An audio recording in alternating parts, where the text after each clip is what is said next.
Freeze is entering year 2 as the head coach at the University of Auburn, and fresh off of a 6-7 season, it is safe to say that the Auburn fan base wants more. So today on Tater Too Real, I'm going to keep it too real on why I believe the Auburn Tigers will be a little better. Just a little bit. Stay tuned. When you're looking at the 2024 Auburn Tigers, one thing stands out immediately. Coming off a season in which they were ranked last in the SEC in passing yards at 162 a game, one thing needed to improve: the talent around quarterback Peyton Thorne. Now, Tater Too Real, what do you mean by that? Hugh Freeze went out there and addressed that need. He brought in 4 true freshman receivers, headlined by Cam Coleman, who had a tremendous spring game. Also Perry Thompson. Also, he hit the transfer portal and brought in talent with Robert Lewis from Georgia State. Also, receiver transfer Keandre Lambert-Smith from Penn State University. So overall, this receiver room made a huge jump from last year. It's a reason why Auburn was dead last in the SEC in passing yards per game at 162. They had nobody to throw the ball to. So that's not coaching, that's not schematics, that's not players not trying hard. They just was not good enough. So that's why you go out there and get a Cam Coleman. That's why you get a Perry Thompson and so forth and so on. So the talent they have now, Peyton Thorne has no excuse to not have a great season. Now, he doesn't have to go out there and be undefeated, but stat-wise, he should be much improved. Now, let's talk about the three-headed tandem they have at running back.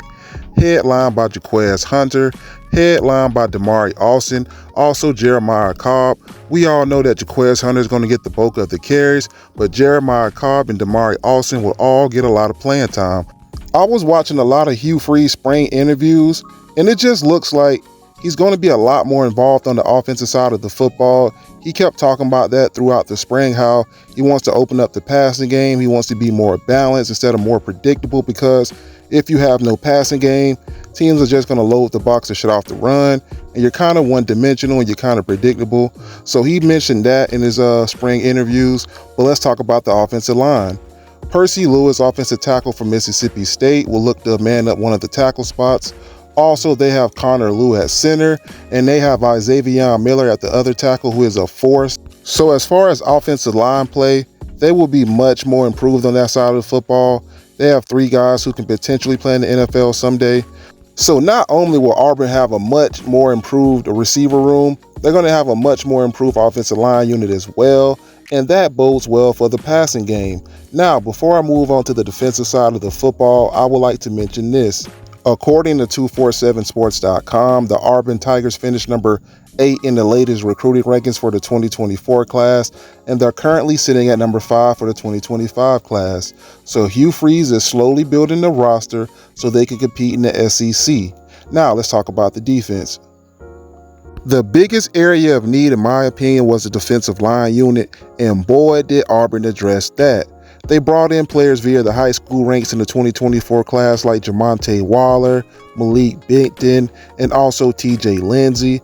Also, they brought in transfer portal players from the University of Texas, such as Trill Carter. Also, they brought in Gabe Keys from the University of Kansas.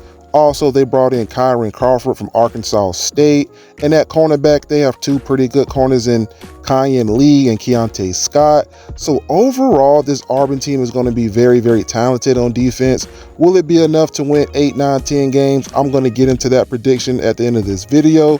And also, they're going to have one of the best pass rushers in all of college football in Jalen Lloyd. Also Eugene Asante, and I can't wait to see what DJ Dirk can do, their new defensive coordinator, with this defense. But you can definitely tell that Auburn made a big play on defensive line unit, especially pass rushing.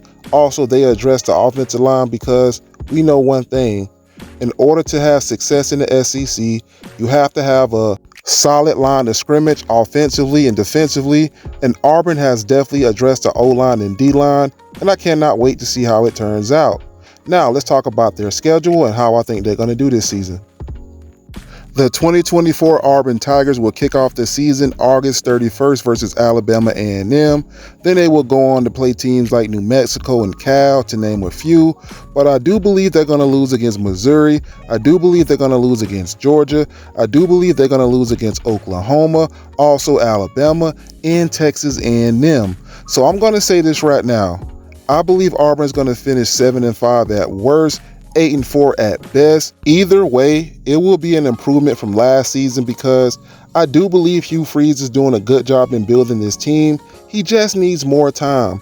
He needs another recruiting cycle or two. So far for the 2025 class, they're sitting at number 5. So maybe in 25-26, you're going to start seeing Auburn rise a little bit. But you guys let me know what you think. Are the Auburn Tigers going to finish 7-5, 8-4, or even worse than that or better than that? You let me know. This is your boy Tater Too Real, where we always keep it too what? Too real. Holla.